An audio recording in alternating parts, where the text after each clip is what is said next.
మరి మీ డాక్టర్స్ ఎందుకు రూమ్ని బట్టి మళ్ళీ ఛార్జెస్ ఎందుకు మారుస్తున్నారు? షేరింగ్ రూమ్కి వస్తే ఒకలా ఛార్జ్ ఎందుకు తీసుకుంటున్నారు? సూట్ రూమ్కి వస్తే ఒకలా ఎందుకు ఛార్జ్ చేస్తున్నారు? ప్రైవేట్ ఏసీ రూమ్కి వస్తే ఎందుకు ఒకలా ఛార్జ్ చేస్తున్నారు? మీ సర్వీసెస్ అయితే ఎటువంటి చేంజెస్ లేవు కదా. ఇన్సూరెన్స్ గురించి మాట్లాడే ఉబలాటం అన్నది ఈ మధ్యకాలంలో డాక్టర్స్కి చాలా ఎక్కువగా ఉందండి.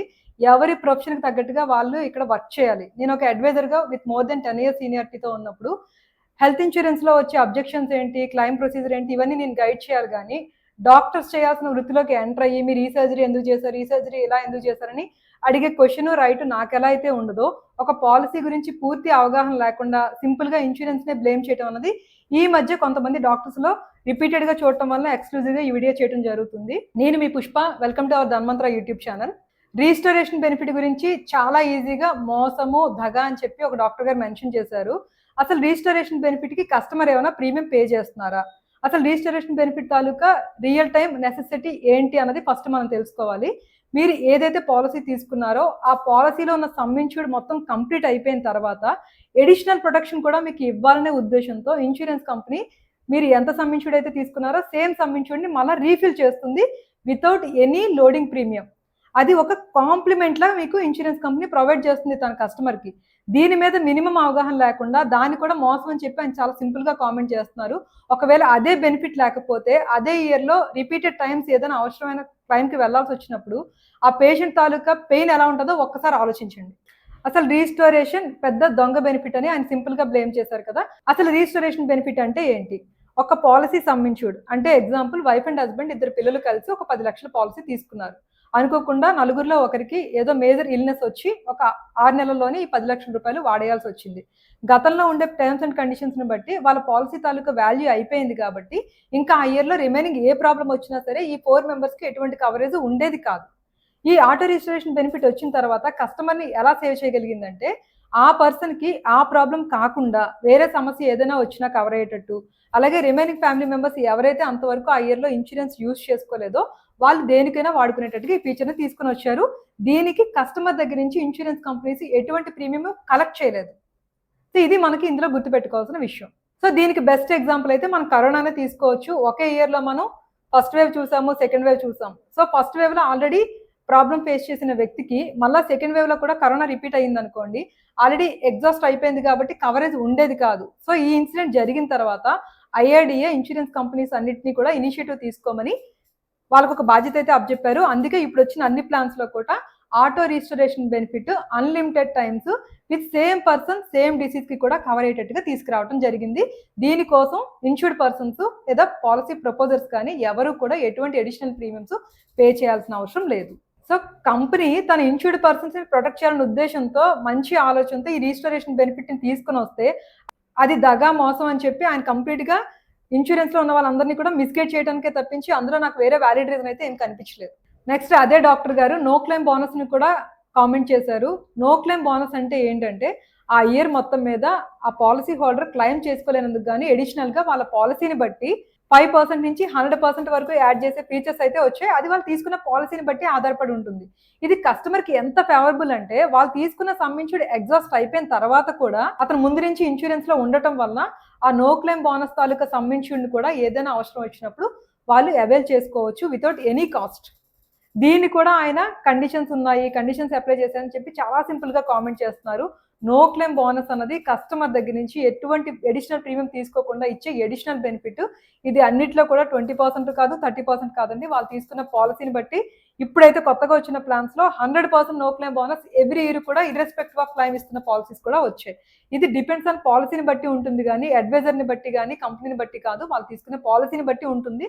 మనం చూస్ చేసుకునేటప్పుడు రైట్ అడ్వైజర్తో మాట్లాడి పాలసీ గురించి డిస్కస్ చేసి నాకు ఏ ప్లాన్ కావాలి, ఎలాంటి ఫీచర్స్తో కావాలని డిస్కస్ చేస్తే వాళ్ళే అడ్వైస్ చేయగలరు. కానీ ఏదో ఆన్లైన్లో సగం ఇన్ఫర్మేషన్తో రాంగ్ పాలసీస్ చూస్ చేసుకొని దానికి ఇన్సూరెన్స్ అడ్వైజర్స్ని ఇన్సూరెన్స్ని బ్లేమ్ చేయడం అనేది ప్రతి ఒక్కరికి కూడా చాలా సులువుగా అయిపోతున్న పని కాబట్టి ఎవరు ఇష్టం వచ్చినట్టు వాళ్ళు కామెంట్ చేస్తున్నారు. డాక్టర్ గారు మిమ్మల్ని ఎప్పుడో నేను స్ట్రైట్గా అడగాల్సిన ఒక క్వశ్చన్ అయితే ఉండిపోయిందండి. ఒకే ప్రెమిసెస్లో ఒకే బిల్డింగ్లో డిఫరెంట్ కేటగిరీ రూమ్స్ ఉంటాయి కదా, జనరల్ వార్డ్ అని, షేరింగ్ రూమ్ అని, ప్రైవేట్ ఏసీ రూమ్ అని, ఏసీ రూమ్ అని, డీలక్స్ రూమ్ అని, సూట్ రూమ్ అని, ఇలా డిఫరెంట్ రూమ్స్ ఉంటాయి కదా. సో ప్రతి రూమ్కి కూడా దాన్ని తాలూకా ఎమ్యూనిటీస్ని బట్టి డిఫరెంట్గా ఛార్జ్ చేస్తారు కదా. మరి మీ డాక్టర్స్ ఎందుకు రూమ్ని బట్టి మళ్ళీ ఛార్జెస్ ఎందుకు మారుస్తున్నారు? షేరింగ్ రూమ్కి వస్తే ఒకలా ఛార్జ్ ఎందుకు తీసుకుంటున్నారు, సూట్ రూమ్కి వస్తే ఒకలా ఎందుకు ఛార్జ్ చేస్తున్నారు, ప్రైవేట్ ఏసీ రూమ్కి వస్తే ఎందుకు ఒకలా ఛార్జ్ చేస్తున్నారు? మీ సర్వీసెస్ అయితే ఎటువంటి చేంజెస్ లేవు కదా. So same doctor same services provide చేస్తున్నప్పుడు సేమ్ ఛార్జెస్ ఎందుకు వేయటం లేదు? రీసెంట్ గా గుజరాత్ లో మనకు ఒక ఆర్టికల్ వచ్చింది, వీడియో కూడా వచ్చింది. డాక్టర్సే స్ట్రైట్ అవే నేను ఇప్పటి వరకు 117 హార్ట్ సర్జరీస్ అనవసరంగా చేశానని ఒప్పుకుంటున్నారు. అలా చేయలేకపోతే హాస్పిటల్ మేము మేనేజ్ చేయడం, శాలరీస్ పే చేయడం మాకు తప్పవుతుందని వాళ్ళే డైరెక్ట్ గా వీడియోలో కూడా చెప్పడం జరిగింది. ఇది డాక్టర్స్ ప్రొఫెషనల్ కి ఎంత అగౌరవకరమైన విషయం ఒక్కసారి మీరు అందరూ ఆలోచించండి. రీసెంట్ గా ఆయుష్మాన్ భారత్ ప్రాజెక్ట్ లో 100 కోట్ల ఫ్రాడ్ జరిగిందని గవర్నమెంట్ అఫీషియల్ గా డిక్లేర్ చేసింది.